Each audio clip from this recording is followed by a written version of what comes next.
The second jewel is this one. Oh, they're very nice. The Milky Way taken from a Malibu Sea Cave.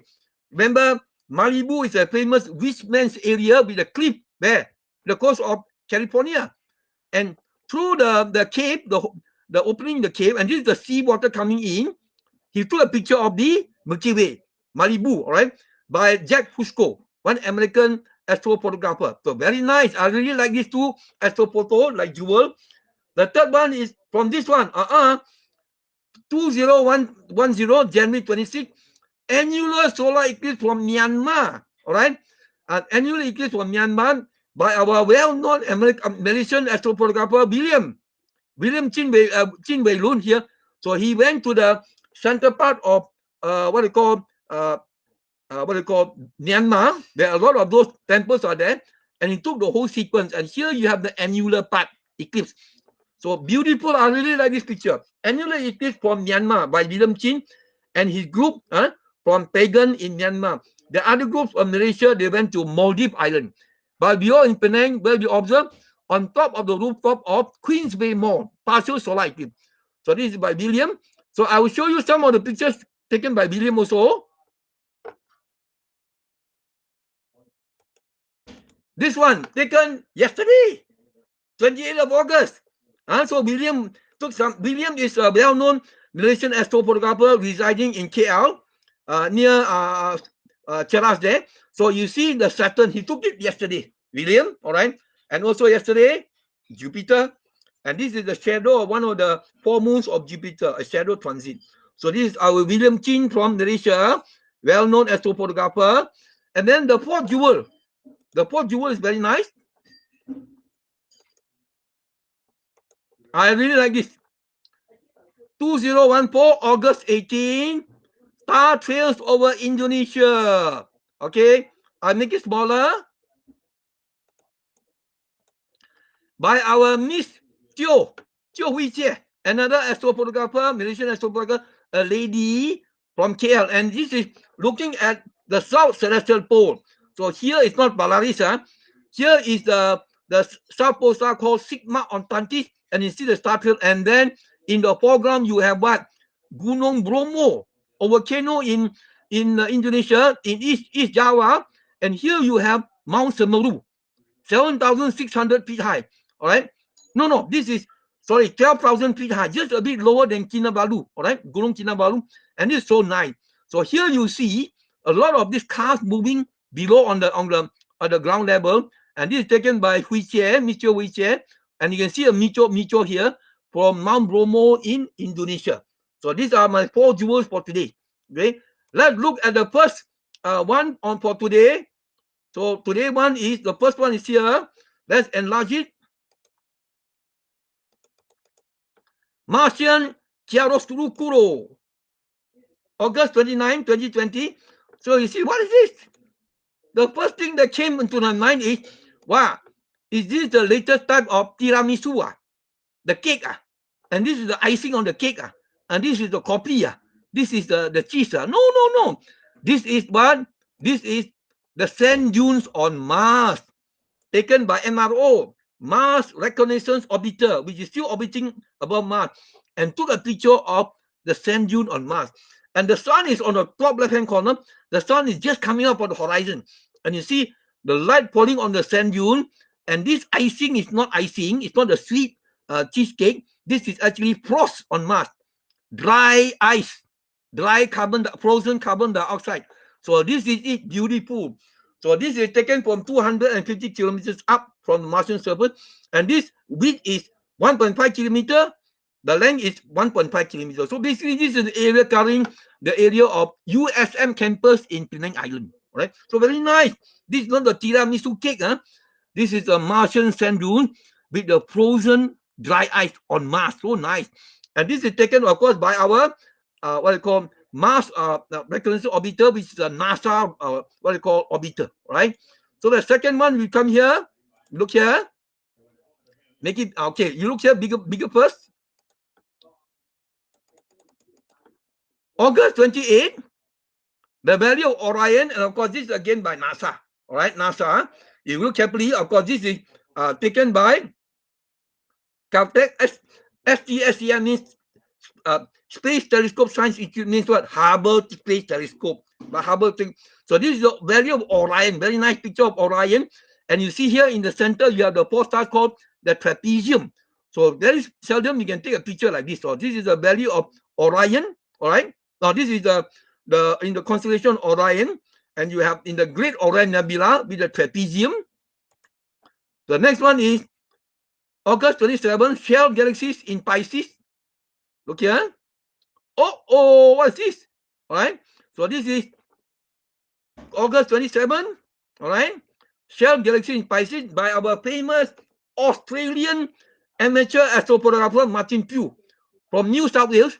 And you see here, very nice. You see, wow. So basically, this one, you have up 227. Up 227 here. What's up? Up actually is, there's a famous American astronomer called Halton Up. So many years ago, he came up with a catalog called the Catalog of Peculiar Galaxy, funny looking galaxy.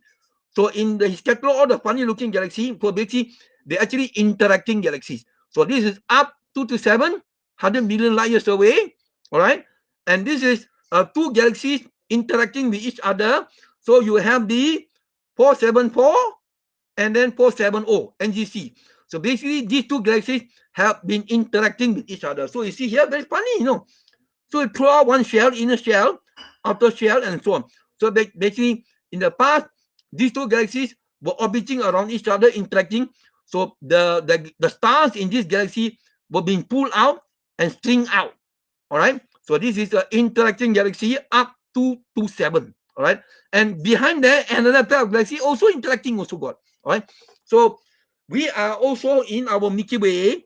There's now interaction between our Milky Way galaxy and in the southern sky. The large and small Magellanic Cloud are also interacting with our main galaxy.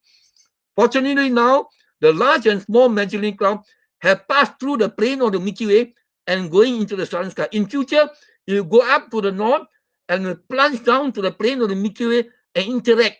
And we hope that it will not interact with what? The sun, where our solar neighborhood is. So our large and small Magellanic Cloud, you must observe, be careful. But don't worry, it's not like a traffic accident. It occurs in a split second. When the galaxies move, they'll take hundreds of thousands of years or millions of years to interact, right? But this can happen. So basically, interacting galaxies are the normal cases. You very seldom can have a galaxy which is not interacting with other nearby galaxies. So shell galaxies in the constellation of Pisces by Martin Pugh from Australia are now Cygnus Skyscape, all right? August 26th from Cygnus, all right? Cygnus the Swan, all right? Alistair Simon. Now, Alistair Simon, let me see from which country, yeah? Okay. Alistair Simon is from America, American astrophotographer. And then you see here, constellation of Cygnus the Swan, and it's called the interstellar dust and glowing hydrogen gas. So whenever you see red color means what? Hydrogen, hydrogen alpha, 6 by 6 nanometer, all right? And of course, dust means you have those dust which is silicate dust, all right? And this dust and silicate are blown off by the earlier generation of stars that died, all right? And the dust in between the stars, all right, will block off the light from behind, all right? So that's it. And down here, you have the Whale Nebula. The Whale Nebula is the remnant of a supernova explosion that died many years ago. So this is the constellation of Cygnus the Swan. So here you have here, you can see emission nebula, absorption nebula, and it seems some of the blue parts are reflection nebula. So three types of nebula you can see here. And as I said before, normally we see an object like this. Oh, very small. Here is Kuala Lumpur. Here is Japan. No. Here can be many, many light years across. All right. So this is in our Cygnus, we call Cygnus Skyscape. All right. And so Deneb that lies near the top center, not so clear. So this is Deneb, the famous star in Cygnus the Swan, Deneb. So remember, star names are generally derived from the modern astronomy. Star names are derived from what? Arabic. All right. Constellation names are derived from Latin. All right. So if you look at other star charts like the Hindu star chart, the names are all Hindu names. Chinese star chart, Chinese name. But this is what I call the Roja star chart. the star chart we use is what? Greek, Latin, Arabic, Roja, all mixed up, right? So this day name is the name of the star in Arabic, Cygnus the swan, brightest star. And then you have August, okay, very interesting. August the 25th, black hole accretion disk. I will play it once and then I will explain the astrophysics in detail. All right. So hold on to a chair, don't fall down, don't close your eyes.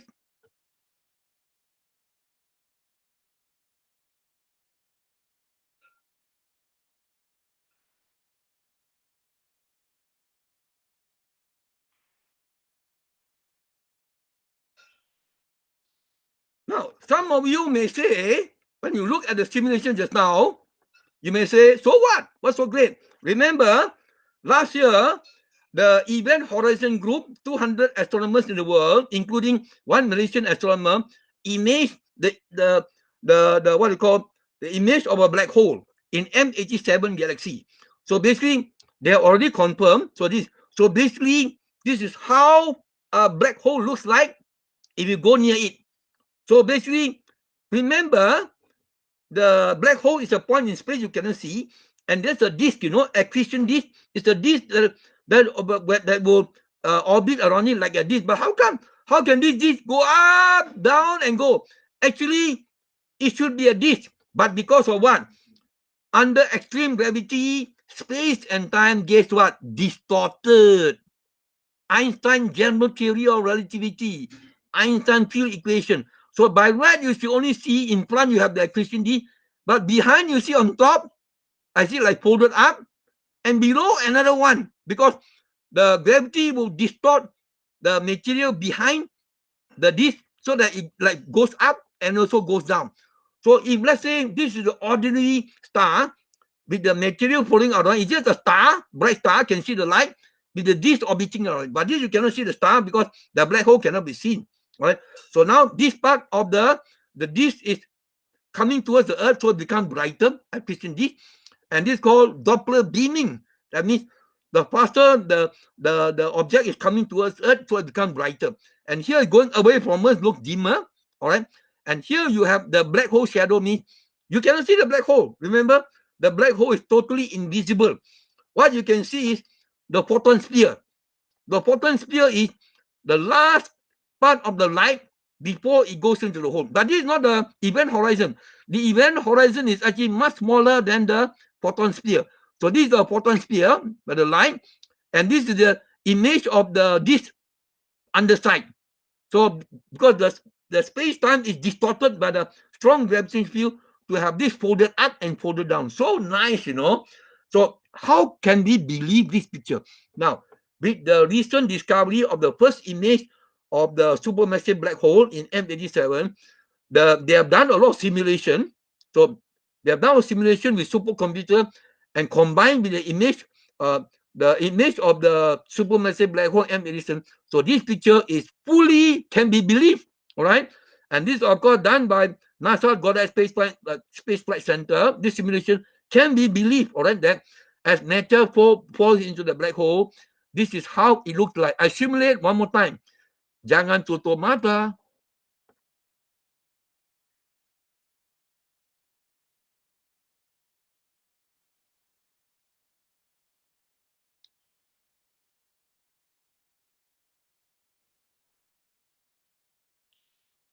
Now, only some years ago, before the movie Interstellar came, this image was not possible. All right, nobody can believe how when the matter falls in the black hole, how it looks like. But the Interstellar movie was actually advised by Kip Thorne, American famous general theory of relativity specialist. So we can believe that this is exactly the same. How you look like before you fall into the black hole. All right, supermassive black hole. These are really like August 24th, Crescent Moon HDR by our Miguel Claro. Okay, Miguel Claro is a Portuguese astrophotographer. So what he did is he has a camera. He took many 15 very fast exposure of the bright crescent of the moon and many long exposure of the dark side of the moon. And then you combine both. So this is what the crescent moon. Normally in the crescent moon, bright, very dark. But then he take this faster exposure, so it won't be so bright. Longer exposure, so you can see on the dark side. So this is what? This is our earth sign. The light from the sun falls onto the earth, goes back to the moon, come back to the earth sign. And we know lah, the old name for earth sign is the Da Vinci glow. All right, Leonardo da Vinci. So it's the Da Vinci glow. So he first understood that how the earth shine come. So the technical term is the Da Vinci glow, the earth shine on the moon, right? So sometime on certain nights when I see, let's say, 7-day moon, 3-day moon, 4-day old moon, I see earth shine. I use my telescope. I can actually see the craters and see on the dark side of the moon because of what? Da Vinci glow, earth shine.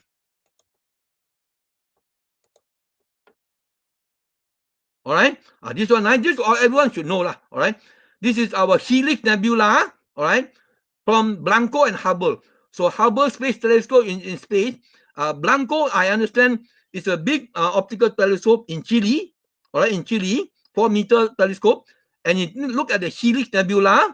I'll make it smaller now. Okay, so nice. What I mean by helix, basically like this. Helix, remember, you have a cylinder, you wrap a wire on the outside of the cylinder, so it looks like a spring. So basically, if you look through the center of this nebula, this is the first spiral going inner, somewhere inner, round, the helix lah. So this is the helix.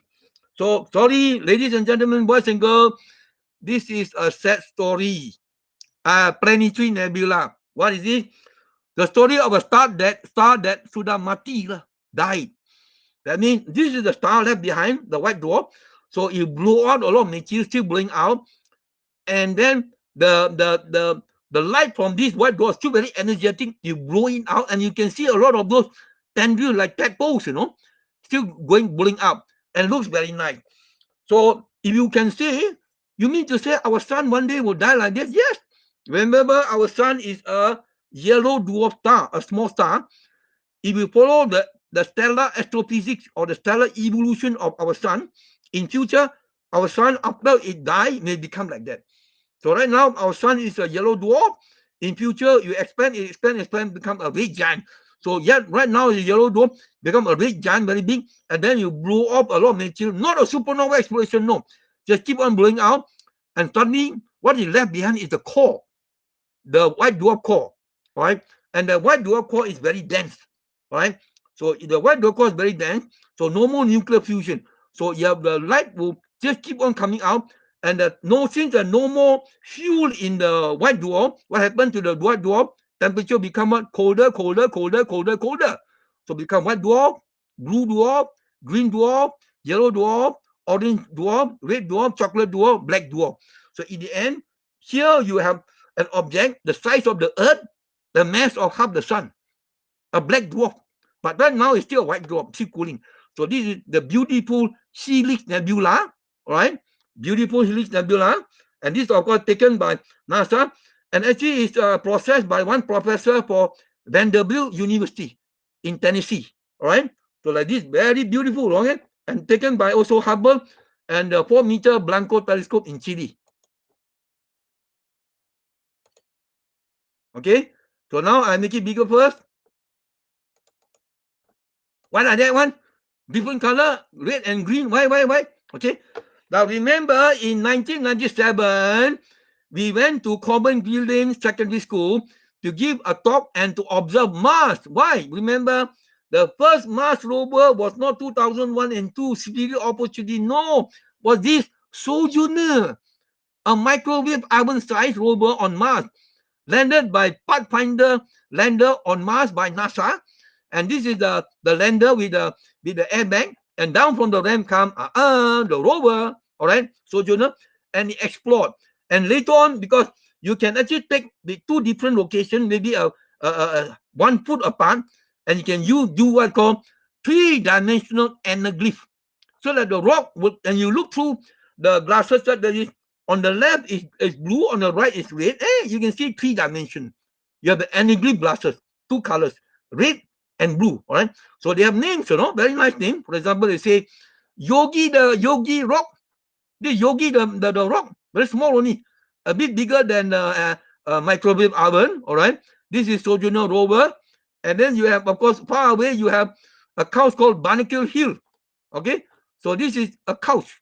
All right, a couch, a kind of a bed in the distance. All right. So this Masale, the American astronomy, like to give nice name lah. And right in sorry. So Barnacle Hill here is here. This rock. The couch is over there. This is Yogi the bear. Right? So if you look at it with your anaglyph sunglasses, you can see 3D effect. Very nice. So they tried the same technology to land the Sojourner rover called airbag system on Sojourner. They used the airbag system, NASA, also for Spirit and Opportunity in the early 2000s. Of course, the recent, what they call Curiosity rover, though, they use the Sky Crane because this Curiosity is very heavy. So Curiosity is the weight of a car, 1 ton, And now on the way to Mars, you have the Perseverance rover, also 1 ton. They use the Sky Crane principle. And at the same time, of Perseverance spacecraft towards Mars, you have another 2 spacecraft. The what they call Al Amal Hope mission by United Arab Emirates, but that is just an orbit around Mars in February. And then the Tianwen-1 orbiter, lander, and rover on Mars. So all these 3 missions will reach the vicinity of Mars next year in February. So the good time is February. Everyone is waiting for February. You want to see what is on Mars. All right. You have Al Amal. All right. You have Tianwen-1. And then you have Perseverance. And remember, Perseverance will what? We launched the first powered flight on another object in the solar system. What? Helicopter. They're going to launch the Ingenuity helicopter on Mars by Perseverance rover next year in February. All right. So you have now, of course, August 21st. Okay, M51. This is by Hubble. Well, M51 is, of course, the Whirlpool galaxy. Right? But this is only a small part of the Whirlpool galaxy. This is on the outer arm. So basically here, now you must know that this is another NASA, what I call imager. Now, many of the people who are working in NASA, they are not scientists building equipment, no? They are what? Image processor, software engineer. So they have the software to process it. So they are software engineer, image processing. So basically, here they find that basically that this arm, the outer arm of this, what they call Whirlpool galaxy, they follow a certain mathematical function. So they call it what? They call it the logarithmic spiral. So this is an example of a logarithmic spiral. It looks like this. So it follows the logarithmic spiral. All right. So we see here a bit slow.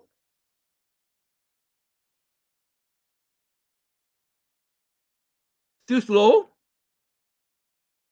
Okay, never mind. You just ignore it. So again, you see, basically the spiral arm follows a certain mathematical function. So we know that in nature, not only in the universe, the spiral arm of a galaxy, even your cauliflower, your cabbage, the shape of the parts on the cabbage follow a certain mathematical function. So natural objects, your vegetable, the clouds in the sky, your snowflake, the shape of the river, they follow all types of mathematical function. One of them, of course, the famous Fibonacci sequence, a mathematical sequence.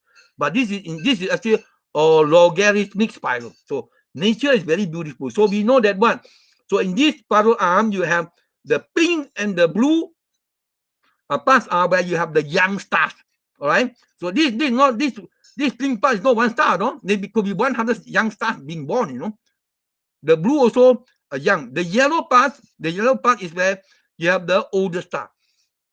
So the what they call the pink and the blue are the population 1 star, all right, the young star, and the yellow are the older star, population 2.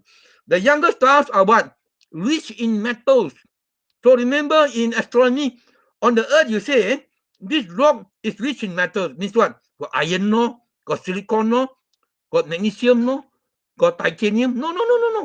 In astronomy, anything heavier than helium is a metal. So stars are mainly hydrogen and helium. The gas now, the light elements. Anything heavier, tritium, carbon, all right, sulfur, all these are metals, you know. So these are where you have heavier metals, heavier than helium, all right.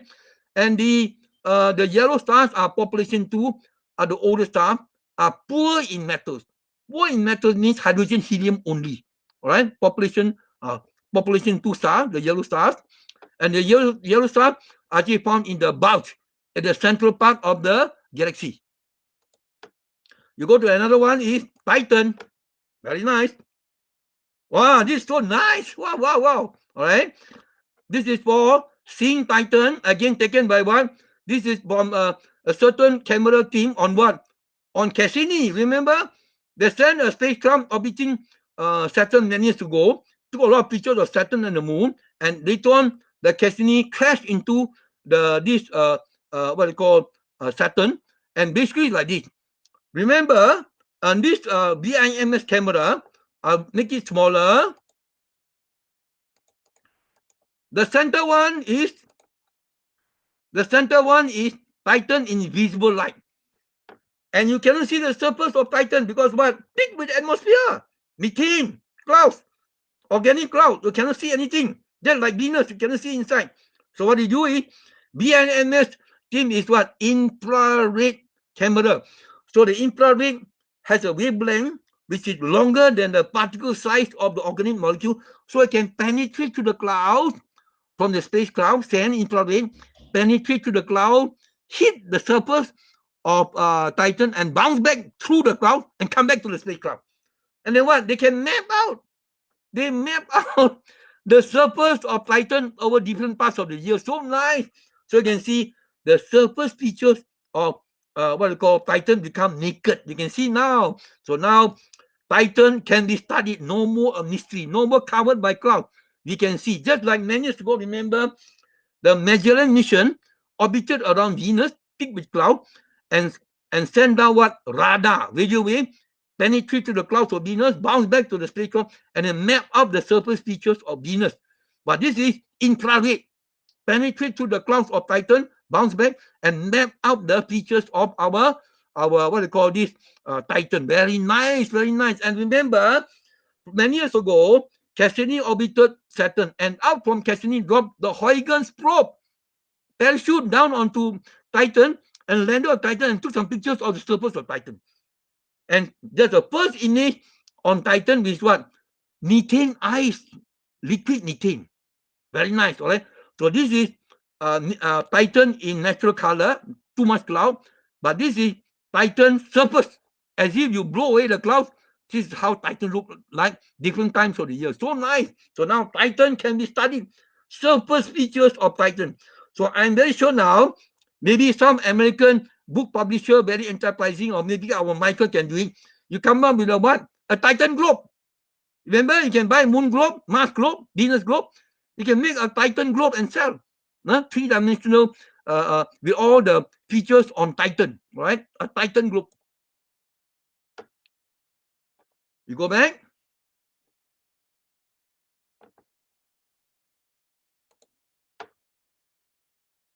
So now we make it bigger.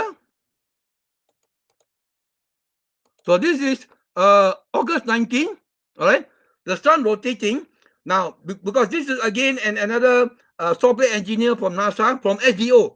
SDO is our Solar Dynamics Observatory. And this is our sun. You may say, wow, so beautiful, the sun. But be careful, huh? Don't misinterpret. Huh? This is not the sun in red. This is not the sun in green, sun in blue. This is the sun in actually ultraviolet. So this is what? False color imaging of the sun. So the Solar Dynamics Observatory observe the sun at various wavelengths. So basically, this one is of course in visible light with the sunspot here. But this one is in ultraviolet, and the rest are actually in what? X-ray. Soft X-ray. Very short wavelength. Cannot see your naked eye. Even shorter than UV light.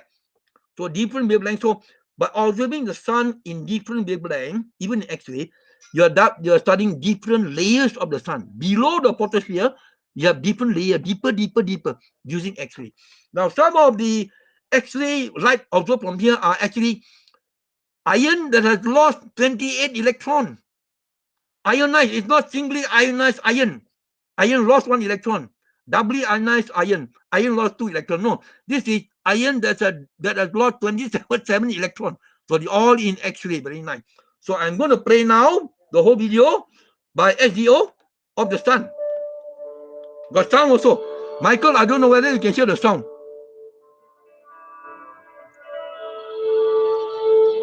So you see now, in on the left in UV light, look at it correlate the other wavelength also.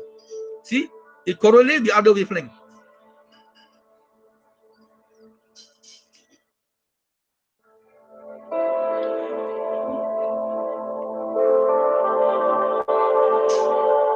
Solar Dynamics Observatory still orbiting the Earth by NASA.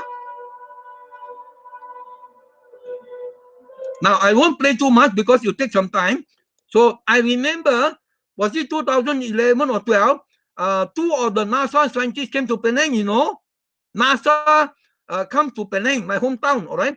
We were in, near the Equatorial Hotel, USM, there. And then the 2 scientists gave a talk, and I spoke to the leader, Dr. Jaya Baspai, and she is one of the scientists in the SDO, Solar Dynamics Observatory, and he said that the data from Solar Dynamics Observatory will show us that the sun is a variable star. It's a big surprise, you know, because for all the time we learn astronomy, we always thought that the sun is a stable star, meaning that its brightness would increase a bit, decrease a bit, but not too much. So more or less, the output of energy from the sun is more or less constant. But Dr. Jaya said no. From SDO data, they found out that the sun is a variable star, meaning that according to him, not too much variability. The sun increase and decrease its output by 30 parts per million. 30 ppm, parts per million. 30 parts per million. So 30 parts per million to us we cannot see, but equipment can detect. So according to NASA now, they changed the idea of the sun. No more a stable star. The sun is a variable star, not too variable, slightly varying. So 30 ppm, it can change its intensity. So that's our sun by SDO, Solar Dynamics Observatory. And then you have here, it's show it bigger. August 18, TYC 899-760-1, multiple planets around a sun-like star. All right. And this is from our observatory in Chile, European Southern Observatory, headed by Professor Bond and his research group. All right. So basically, you have the European Southern Observatory. They didn't say which telescope they observed, and they found that, okay, so what they do is they observe the star in infrared, and they found that this star, basically is this. They have an obscuring disk. They put a pin there, and around the pin, they have a kind of block that block out most of the light from the central star. These are not planets. These are stars in the background. But then they found that these 2 infrared stars orbiting this star. Sorry, these 2 planets, infrared, orbiting this star.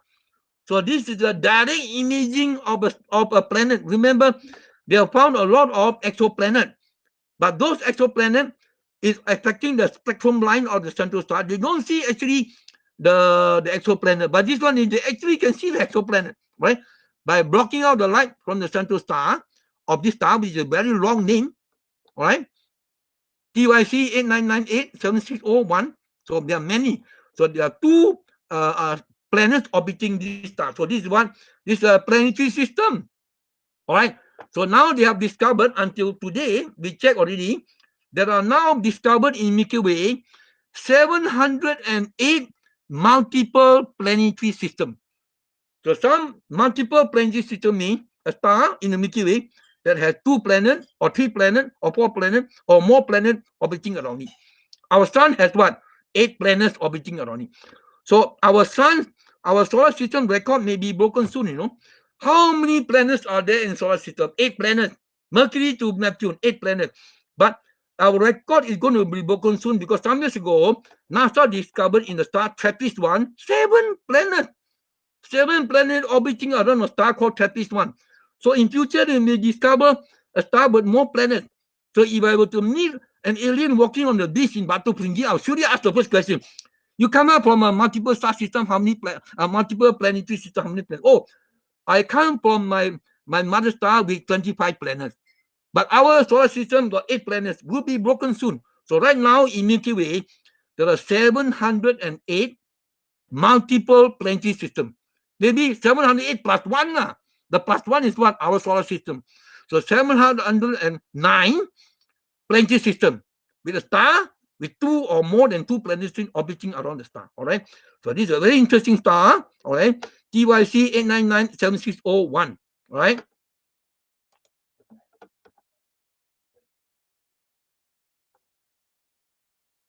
Okay. Oh, this one I really like it. Oh, August 17. Remember, you have a Perseid meteor shower, the recent one, by our Miss Jinji Yang. Of course, we thought that this is taken from Chinese. She's actually a Chinese student studying in Australia, in Perth, Australia. All right, but this one she went into, I think, Inner Mongolia, and she saw the Perseid meteor. So the Perseid is concentrated over here. But how come? Curve. It's like this. She actually took a wide angle picture of the whole sky with all the Perseid meteor shower. But because if she were to put it into a big picture, it's too big. So she squeezed the whole big picture into a rectangle which is very small. So in squeezing the picture in, you find that at the edge, the meteor shower move in the curve. But right, it should be straight line. So in other words, if I draw a straight line here in this picture, in the real sky, it's no more straight line. So a curved line here, a curved line here, a curved line here, in real space is a straight line. So this picture is distorted, all right? So all the meteors will appear from Perseus. And you have here also the air glow. The air glow are in the upper atmosphere. This is not because there are cities in Mongolia, no.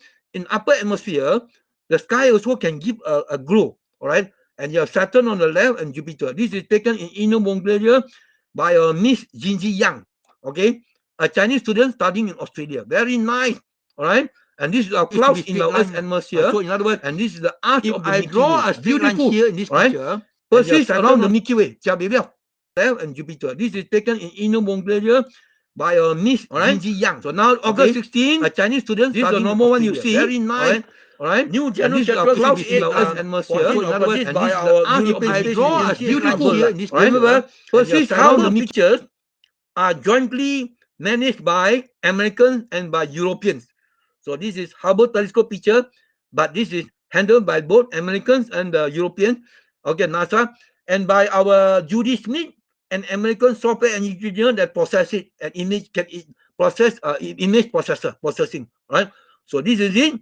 So basically, you have here, and this you have a grand spiral galaxy, and of course, it is actually now a confirmed fact that many years ago, say about 30 years ago, they found some of the galaxies near to the Milky Way, and some galaxies in the got supermassive black hole. Now, no, practically every galaxy seen from the near to everywhere in the universe will have a supermassive black hole. So a supermassive black hole in any galaxy is a must. All right. So the big question is this: does the galaxy form first, and later on a small black hole was born, and then makan, chop, eat more and more of the star, the big hole gets bigger, becomes supermassive, like that. Or the moment the galaxy was born, the small supermassive black was there. So now they don't know, but they know that all galaxies should have supermassive black hole. Right? So this is our new general catalog 6814. All right. And then of course, I mean, you keep on eating a lot of the stars here. All right. And of course, whenever you see a supermassive black hole, what? Oh, yo, don't go there. You go every day to your doctor for X-ray. It's not as dangerous here. There's a tremendous amount of X-ray given off. Our famous Hawking radiation. A lot of X-ray. Don't go near a black hole. A lot of, you may say, I don't want to go even 1,000 light years close to. Don't even go 10,000 light years, because 10,000 light years, the X-ray is still very high. Especially you are in the north pole of the supermassive black hole or south pole. The two jets shooting up and down. So right in the center of jet, you may be 100,000 light years away, the X-ray will still get you. So unless you go to the side, then the X-ray will not come to you. So we are lucky. Right? Imagine in this Milky Way. So our center, imagine Milky Way. Center of Milky Way has a 4 million solar size black hole. And our sun is here. Luckily, the X-ray jet is shooting up on top and down. Suppose if the X-ray jet is shooting here, wow, the X-ray come towards the Earth. So what happened to all the life on the Earth? What? Become KFC lah. Fried already. So luckily, it's going up and down. So we don't have X-ray near our Earth. All right. So this is a great spiral galaxy taken by Hubble in the constellation of Aquila, the eagle. Okay, this is very nice. This one happened, of course, on the 9th of August, or this is 15th of August, all right?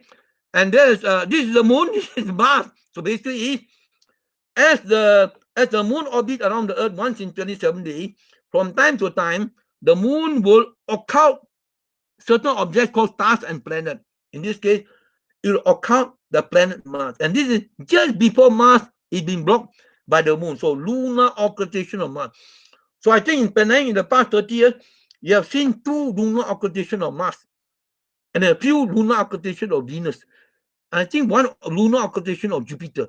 So this lunar occultation of Mars, just before it go behind, all right? So right at this spot is called what? A close conjunction. Astronomy conjunction means 2 objects very close. And here is the lunar crater called Plato. The Greek philosopher called Plato, all right, here.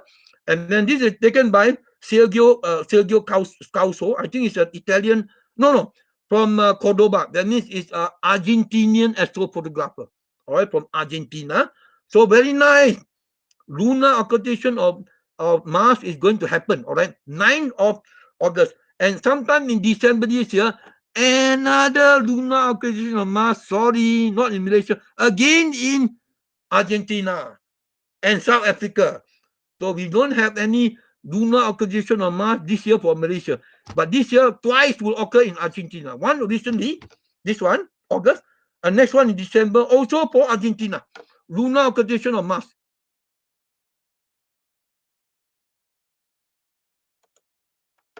This is very nice. August 14, look at the detail. Woo.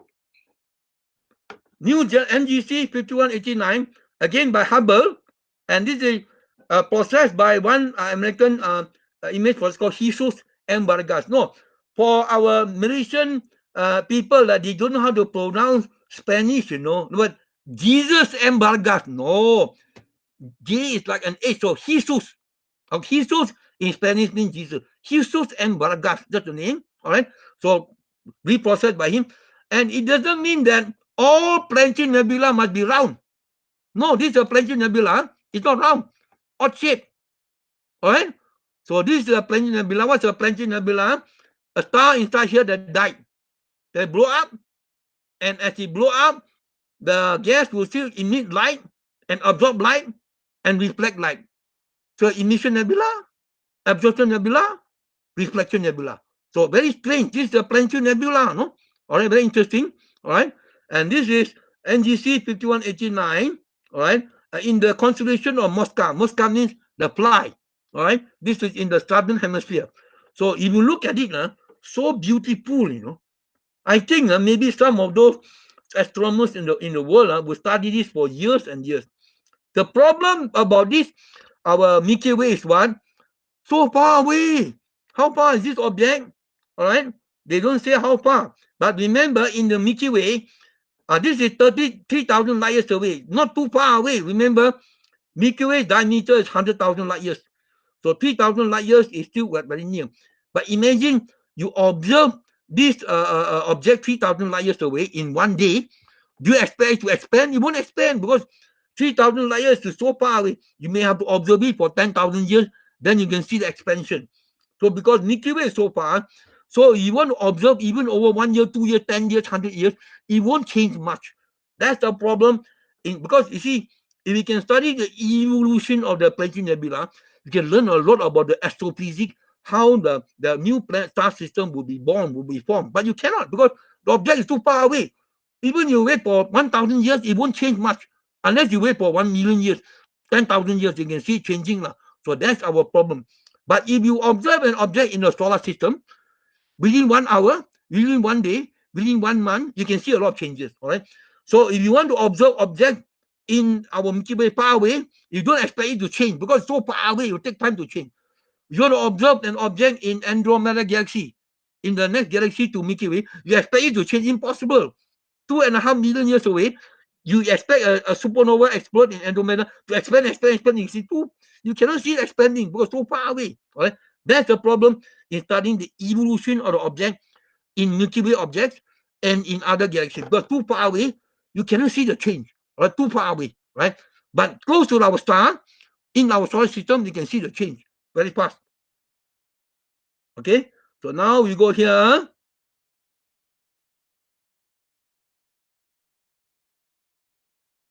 Wait. Oh, very nice. I like this. August the 13th. Wow, all right. Jupiter and Saturn rising beyond alien throne rock by Martin Zech. All right. So this is, if I'm correct, this is a Czech astrophotographer who went to America. Where's the place? It is in the Badlands of the Archislapa Wilderness in the San Juan Basin in New Mexico, USA. So this is in USA. New Mexico is a state just north of Mexico. So this is a kind of a rock, ancient rock formation called the Alien Throne Rock. And here you have Saturn, Jupiter, and then the beautiful Milky Way. So very nice. So in many parts of the world, you have all those very strange rock formation. So this doesn't look like taken from the Earth. Huh?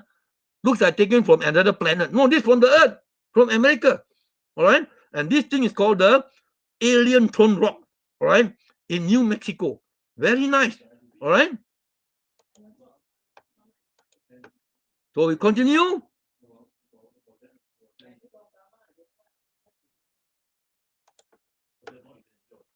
Okay, we know comet neowise. All right. This is August 12th. Shifting tails of comet neowise. Look carefully. Ignacio Lorenz. I think it sounds like a Spanish name. All right. Astrophotographer. So look carefully here. This is taken from where? All right. It must be from Spain, Barcelona, Spain. So in here behind in the distance is Barcelona, Spain. This is comet neowise taken in different day. It's given here the day you see.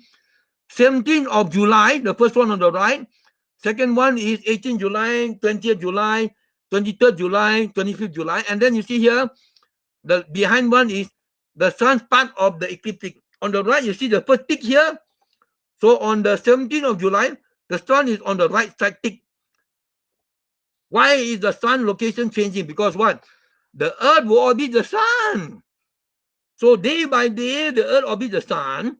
So if you look at the sun, imagine our eyes like Superman. You can go and see through the sun and look at the background star. So as the earth orbits the sun day by day by day, so the background star in behind the sun day by day will change. So this is here you see that the sun's orbit, the sun location in the space will change, follow in the different parts of the sky. And this here you see the tail. So this is a single comet taken by 1, 2, 3, 4, 5 days. Right? And here you look carefully. You have the straight tail, the iron tail. So you go opposite side, the straight tail will go directly to the sun. But the dust tail will lag. The dust tail is a bigger particle, will lag. So you have the straight tail is caused by what? The solar wind from the sun, which is electron, proton, very fast. They hit the particles coming up from the coma, the gas particle, and ionize it. And because the solar wind is very fast, the solar wind is very fast, 500 kilometers per second, to kick the ions go very fast, blue color, very fast. And then the slower material, which are the smaller. So the blue tail are the atomic size particle, electron size particle. But the white tail are the dust size. So one speck of dust could be millions and millions of times bigger than an ion in the ion tail. So this is a bigger particle. So it moves slowly, so it will lag. So seeing the comet travel in this way, so the tail will bend this way. But if the comet were to go this way, then the tail will bend the other way. But since the comet is going this way, bend this way. So remember, don't ever imagine that you see a comet tail like, oh, the comet is going down. Cannot be. The actual travel motion of travel of this comet is here, traveling here. By looking at the two tails, we know where is the sun. So the comet is actually traveling like this. All right. Barcelona, Ignacio Lorentz in Spain, España. Remember Barcelona here, our what they call the famous Barcelona Football Club. All right.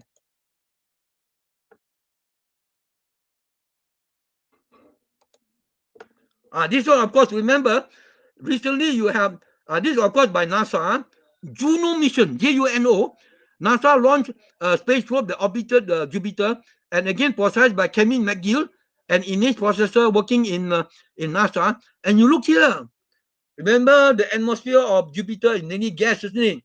Mainly hydrogen, helium, and trace amounts of methane, ammonia, etc. You look at the detail.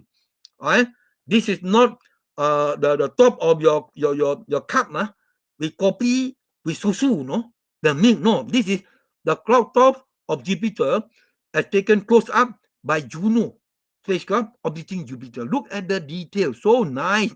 So I'm very sure NASA have taken a lot of animation also. So with this one, they can make accurate models of how the clouds on upper cloud tops of Jupiter will move. All right. So this is the upper atmosphere of Jupiter. And remember, is it possible to explore the surface of Jupiter by using a rover? Impossible, because Jupiter do not have a solid surface. So we have cloud top, very cold, very, very cold.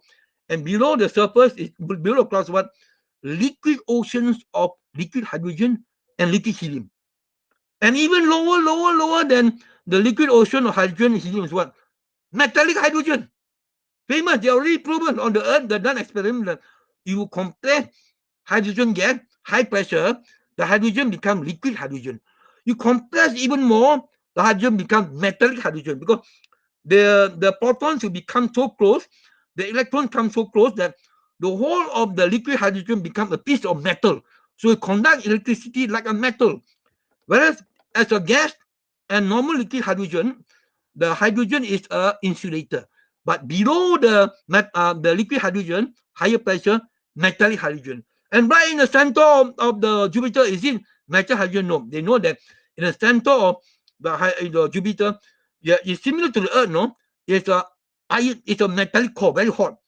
So the center of Jupiter is 24,000 degrees Celsius, very hot.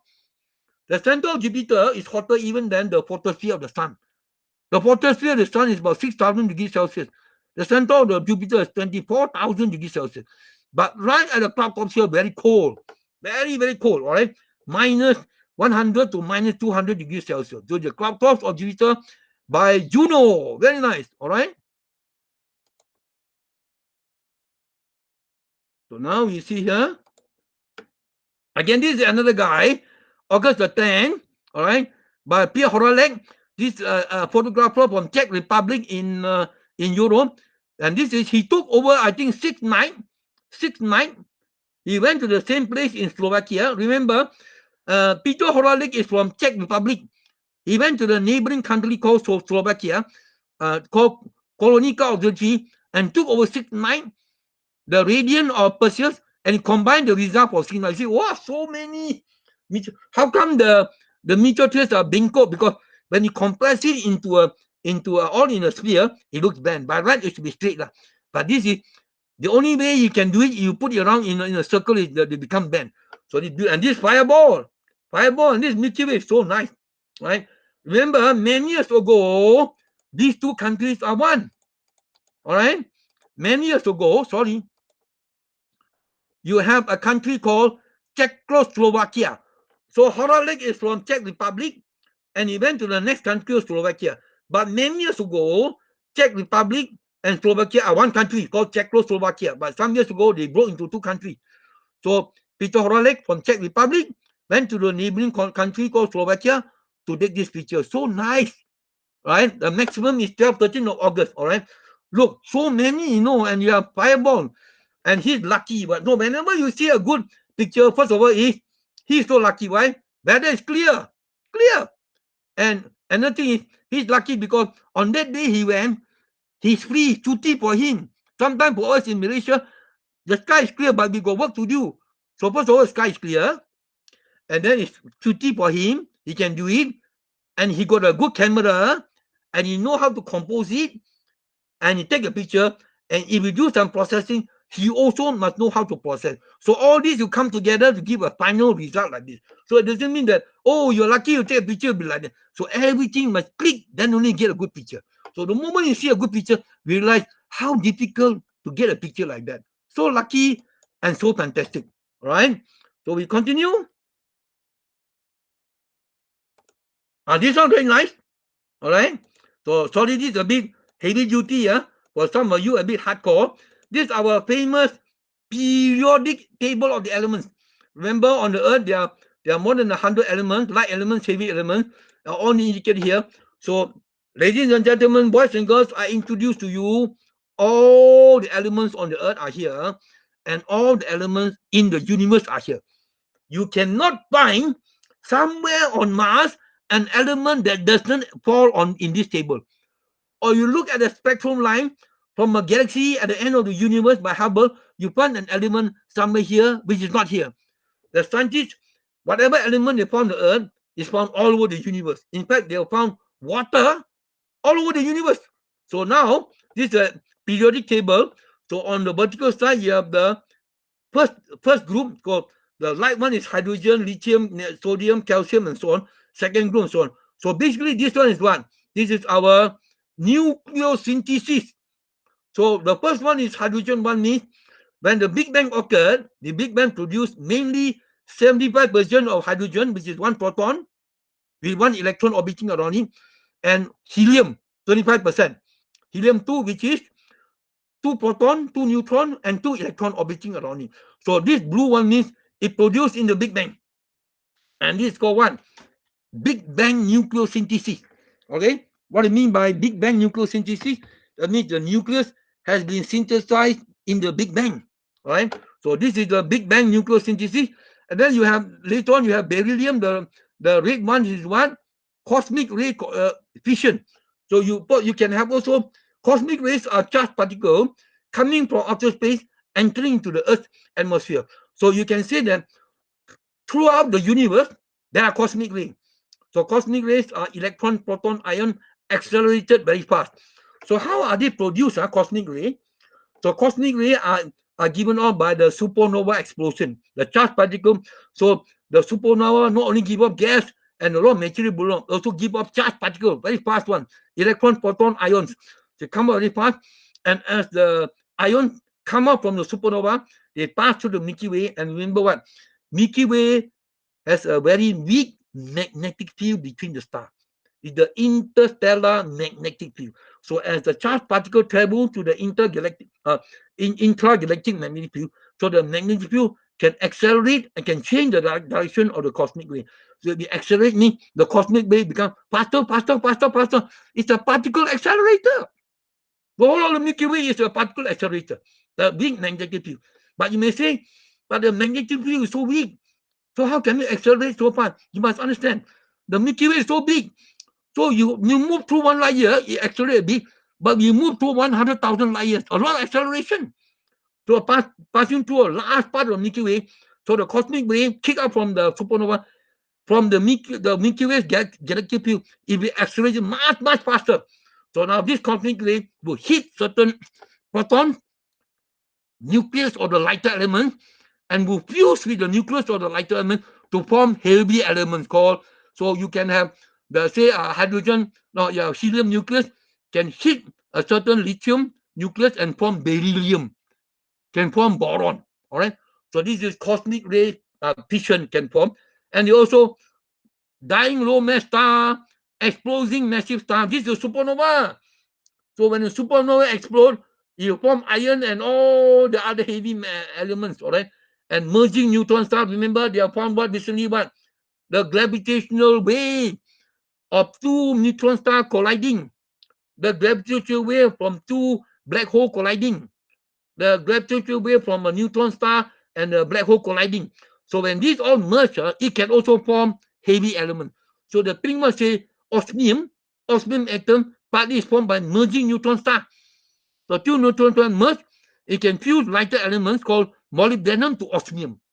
So here we can see all the elements on the planet Earth and the universe are actually formed. How they form? So hydrogen and helium is what? Big Bang nucleosynthesis. And then you have the other elements like beryllium, boron, and so on until iron. It's formed by what? Stellar nucleosynthesis. The stars in the center of the star, like our sun, the hydrogen is fused to helium. And when all the hydrogen in the center of the sun is fused to helium, then the helium burning will start. Helium burning doesn't mean burn like a match, It's a fusing of helium nucleus with other nucleus. So helium will fuse to form carbon and oxygen. So right now our sun is fusing hydrogen to helium. Later on, the helium will fuse to carbon and oxygen. So this is what stellar nucleosynthesis. And like stars like Betelgeuse, heavier, you fuse up to iron. And when you fuse all to iron, what happens? You explode as a supernova, the great supergiant Betelgeuse, and all the heavy elements can be formed. So basically, here we can see in this periodic table all the elements. So next time, I used to tell our student USM, next time you go to the McDonald's, you eat your favorite McD, right? Our filet of fish, our burger. So okay, you ask yourself, where does this tasty drumstick come from? Okay, the drumstick come from the chicken. No, that's not my question. Then you answer, oh, the drumstick come from the father, mother chicken. No, that's not the question. The drumstick come from the grandfather chicken, grandmother chicken. No. The ultimate question is the carbon atom, the calcium atom, all right? The silicon atom in the drumstick come from where? You can explain. So the carbon atom come from what? Come from the cosmic ray fission of lighter elements to beryllium, to boron, to carbon, right? And then the massive exploding star, right, and so on, will fuse to other things like silicon and so on. So now you can know that, oh, the elements in your drumstick of your McChicken comes from where? That same thing. Your body, your iron comes from where? Your iron is here. So the iron comes from the supermassive star and also the exploding white dwarf. So I can explain, right? So now with this table, we know how all the elements. So you can spend one whole day to explain this. It's not just like detail. For example, I say hydrogen fused to helium, simple. 4 hydrogen proton with 4 electron will combine together to fuse to form 2 proton and 2 neutron orbiting each other, and 2 proton from hydrogen will convert into 2 proton and 2 electron. So this is one helium. So this is simple. But as you go down it's more complicated. So the nucleus can capture a helium particle, capture a proton. So you can go down the line. So the astrophysicists can explain in detail what capture, what give off, what capture, detail right from hydrogen to plutonium and even heavier. They even form even heavier atoms than plutonium. So all these can be explained. So human beings can explain how all elements are formed, right? So no more mystery. So this is our what? Big Bang nucleosynthesis, stellar nucleosynthesis, supernova nucleosynthesis. Wow. So we continue some more. Okay, huh? Okay, this is a smaller picture. Okay, we look at the bigger big view now. Okay, the moment we look at Saturn, of course, Cassini. Remember, many years ago, NASA orbited unmanned space called Cassini. The sun is on the left. We see, oh, yo, so fine. The rings, shadow on the rings on the planet, and there's a long shadow here. And you remember, even in the 1970-80, Voyager 1 and 2 sent by NASA flew by Saturn, isn't it? So already in 1970-80, the teacher around the world, I don't know about Malaysian teacher, they'll tell, boys and girls, do you know how many rings are Saturn? They said, oh, the A ring, B ring, C, D, E, F, G, 6 rings. No. Each of these rings here, A, is made of thousands of tiny ringlets. A ring can have 10,000 ringlets, many ringlets. So Saturn has tens of thousands of ringlets. That is the ring structure of Saturn. And the rings of Saturn do not orbit around Saturn as a single disk. They are all individual particles orbiting around Saturn, from tiny particles to the size of a house, right? So closer to Saturn, orbit faster. Further away, orbit slower. Why? Newton's law of gravity. Right? Further away, you move slowly. All right. So you have the ring structure of Saturn taken by Cassini. So nice. This taken in 2007. Right? Very nice. Of Saturn. Of course, you have also gaps. Cassini division, Encke division. So the gaps are because of in the gaps. Remember, Saturn has I think 82 moons, 82 bulan, and the moons are like shepherd. What's a shepherd? Remember, many years ago in Penang, you can see crossing the road, the shepherd boy will bring a group of cows, 20 cows, with a stick. So you chase the cow. So this is actually a moon. The gravity of the moon will chase the particle in the ring and move them away. So I clear a part here because there's a moon here. Clear it because of gravity, and there's a division. And here's a smaller moon with the Encke division. All right. So everything can be explained. All right. So this is the ring structure of Saturn by Cassini. Cassini no more. After orbiting Saturn for many years, the American deorbited Cassini and crashed and fall into the atmosphere of the Saturn's atmosphere. Why? Why they waste the money? No, because they achieved the mission objective for many years. No more working. So why? They crash into Saturn because if they let the Cassini orbit Saturn actually, so the Cassini mission will be like a rogue satellite, no out of control. It may crash into one of the moons of Saturn and pollute it. Remember, any satellite on the Earth may have microorganisms, may have contaminants, will contaminate those moons of Jupiter or of Saturn. So that's why they crash inside Saturn, destroy Saturn. So no chance that Cassini will crash into the moon and pollute the moon. That's why they crash into Saturn. So we continue. Wait, this is very nice. August the 7th, Pipe Nebula, Jose and Thanos. Sounds like a Spanish name. All right. Where's the Pipe Nebula? I'll show you.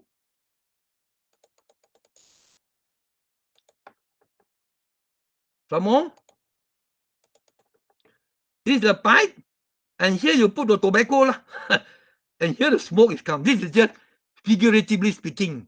They're very big, many layers, So this is a Pipe Nebula. So a Pipe Nebula, the moment you see, we know it's an absorption nebula behind the star field or bright star. Here in between the space of the star, interstellar space, you have dust, all right? And the dust will absorb the light from the background star. So this is a Pipe Nebula, all right? So remember in the Milky Way, there are many dark nebula. And this is, of course, first taken by our famous Emerson Barnard, all right? The famous American astronomer called E. Barnard, Emerson Barnard, who first took this, all right? You will look at the life history of E. Barnard, Emerson Barnard. Sorry, I call him the gila astronomer. Whenever the sky is clear in America, he observe. He like to observe. The best way, the heaven for him is alone in the observatory, taking picture, taking data. The famous E. Barnard, all right? So this is the famous Pipe Nebula in the constellation of Ophiuchus, near the central plane of the Milky Way. And because it is in the plane of the Milky Way in Ophiuchus, that's why you see, wow, so many stars. If you see a certain absorption nebula and here blank space, this is off the plane of the Milky Way, either in the north part or the south part of the Milky Way. But this is in the plane of the Milky Way. That's why you see so many stars. This is not smoke, Here may be a few million stars, in the plane of the Milky Way, the Pipe Nebula. Continue.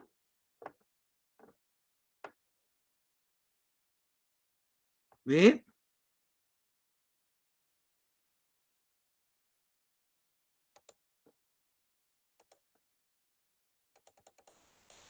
August the 6th, of course, our favorite TRIPIC 20 and 21. All right. So this is TRIPIC 20 and this is 21. Of course, TRIPIC Nebula we know is in Sagittarius. It's actually discovered by who? M2021 by Messier himself. Remember Messier catalog? So he first discovered and give the name. So TRIPIC in French means tiga telinga, 3 lobe. So this is 1 lobe of the year, another lobe of the year, 3 lobe. So this is the TRIPIC Nebula first discovered by Charles Messier a few hundred years ago, and this is taken by Emanuele Petrelli. This is an Italian astrophotographer. All right, this is M20, M21. All right, Messier 2021. All right, very nice.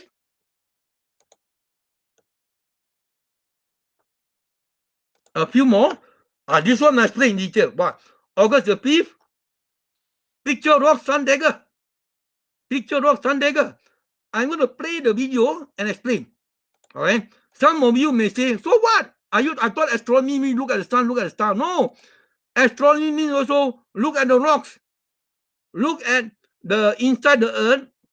All the cosmic rays hitting the earth can interact. So this is the Sundagger. Sundagger, this I play. I don't know where you can hear the sound. Look at it. Playing it now. Not yet changed. It's coming now soon. This is the sound. By right got sound man. Okay. Not yet, Sundagger. Not yet, not yet.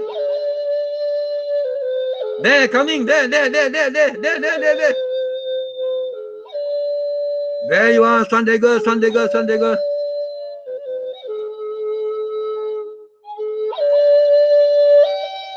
So nice.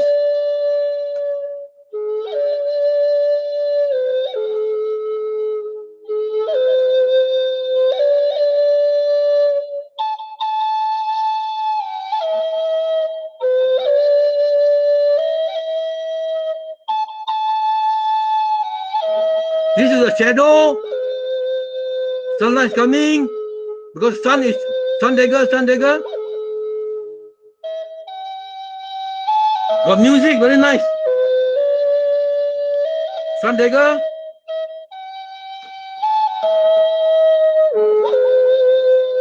Okay, I stop here. I just explain in detail. So this is taken in Southwest America. Remember, in Southwest America, in many of the Indian reservations, there are printed, drawn on the rock for thousands of years, what? Petroglyphs.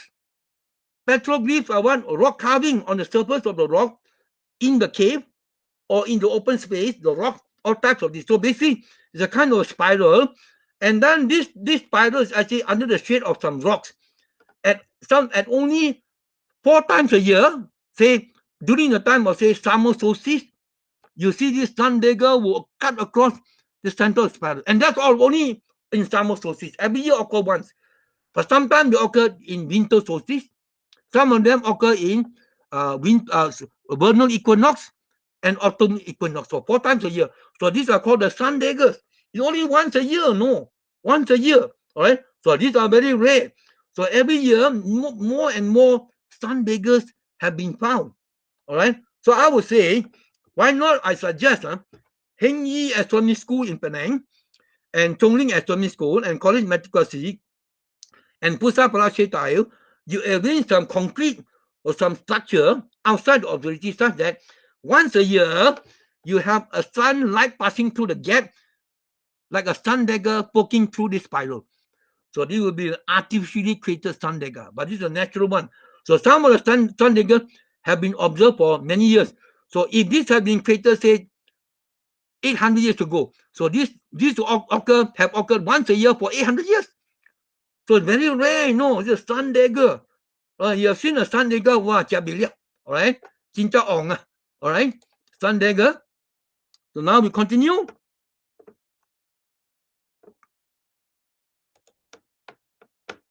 Okay, so we look at the big picture here. August the 4th, all right? This is our NGC 2442 galaxy in Wolons, right? Wolons is the observatory in the southern hemisphere. Of course, this is taken by our Hubble and European Southern Observatory in Chile, but processed by our famous Robert Gendler, all right? American medical doctor and astrophotographer, and Roberto Colombari. I think Colombari are also American, so they process it and call this. So this is NGC 2442. And many of the amateur astronomers like to give this name. This is the famous what? This one, meat hook. Remember, you hook the carcass of animal in the abattoir. This is a meat hook lah. But this one, This is the distorted galaxy. All right. So maybe another galaxy passed by.